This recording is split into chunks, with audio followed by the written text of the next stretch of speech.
Tell us a little bit about what happened to you. Well, it's been an interesting last sort of 24, 48 hours.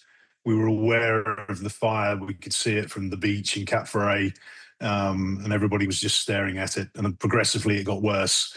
And I woke up yesterday morning, and the garden was full of smoke, and that was sort of beginning to worry. We knew some of the towns closer to the fire had been started to be evacuated, so we were waiting.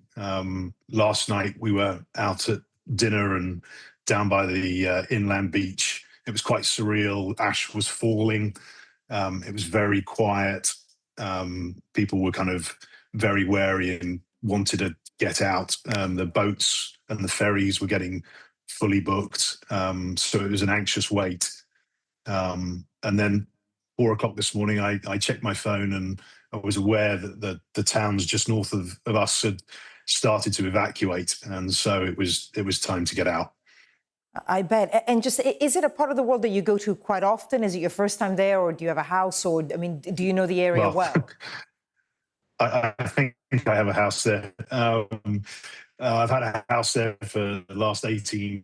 Well, we have one of my best friends out there. He owns a number of restaurants. He's one of the big employers there. And he's been involved in the evacuation plan for Cap Ferret. If you couldn't get out by car, they'd put on boats and ferries across to Arcachon, across the bay. And he is now one of the last people to come out. He's visiting a couple of his restaurants on the way that will sadly be evacuated too, and who knows what will happen.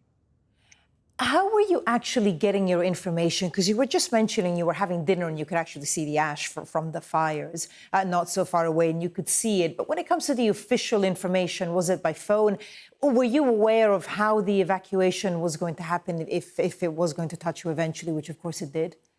I was probably a little bit more aware because of this friend of mine. He was, I say, involved in the evacuation plans for the whole region. So he was informing us. We were told to buy food for a couple of days because the supermarkets were going to struggle to get food in.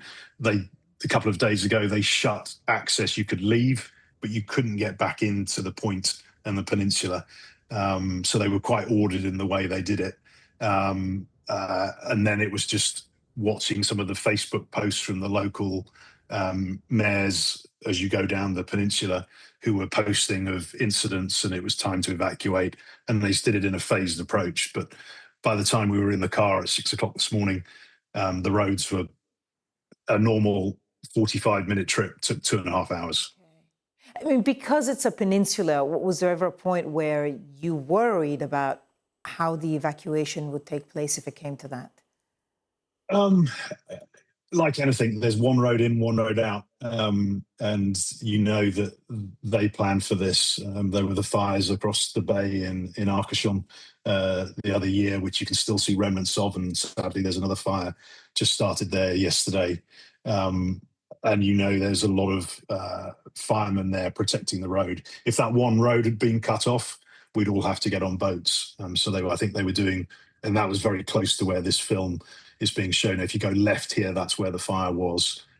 So this is the main road out. And if the fire had jumped across, we would have all been have to evacuate by boats. One of the problems we heard is that there's a lot of pine trees in this area, and the pine cones were basically exploding and flying up to 700 meters in the air. So trying to contain fires was ever harder as the days went on. Absolutely. Now, you're speaking to us from Bordeaux. What accommodation has been put in place, if any, has, for the many, many people who've had to be evacuated? And also, just as a final point, do you have any idea if and when you'll be able to go back? Yeah, the alert came out on the phones this morning. There is temporary accommodation being supplied by the French government close to the centre of Bordeaux. So that's an option for people. I thankfully have some friends who've got some houses in Bordeaux, so we've come to decamp here. I think we've just been told it's going to be up to 16 days before we can get back into the peninsula. I think they need to worry about containment of everything and making sure that the fire is fully out.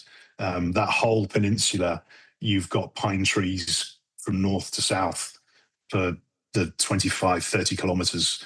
So it's a tinderbox waiting to happen, unfortunately, and they want to make sure that everybody's safe.